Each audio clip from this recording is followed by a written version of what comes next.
Hello, and welcome to Book Bites. My name is Josie, and you can find me on the second floor of the library. Today I'm going to talk about two of my favorite travel authors, Rosemary Mahoney and Tony Horwitz. The first book by Mahoney that I read was called The Singular Pilgrim.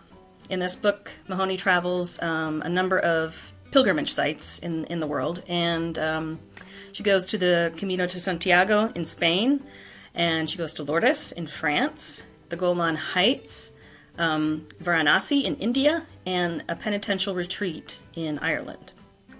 I was hooked on Mahoney's sense of humor and her keen, compassionate observations of humanity. I've also read and enjoyed her books Down the Nile, where she takes a fisherman's skiff on the Nile and rows it herself, much to the chagrin of the men in Egypt who wonder where her husband is. The Early Arrival of Dreams is about her time in China in 1987.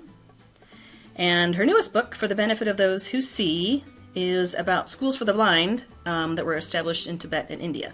And that's a beautiful book. Tony Horwitz, his books have also been a favorite of mine. Sadly, Tony died unexpectedly in 2019. The first book that I read of his that I really enjoyed and recommend was called Confederates in the Attic. In this book, he travels to the Deep South, where the Civil War is an obsession and is for some a full-time occupation. With our current controversies over Confederate statues and the Confederate flag and the legacy of the Civil War, his 2010 book is very timely. His most recent book was kind of a follow-up to that one, called Spying on the South. And in it, he again travels to the South, following the path taken by Frederick Law Olmsted when he was an undercover reporter for the New York Times. And I would suggest you read those two together. Horwitz has also written books about many other things.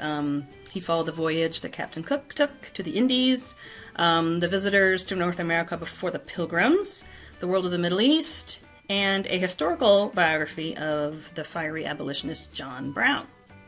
I wholeheartedly recommend any book by Tony. That's all I have for now. Thank you for listening and happy reading.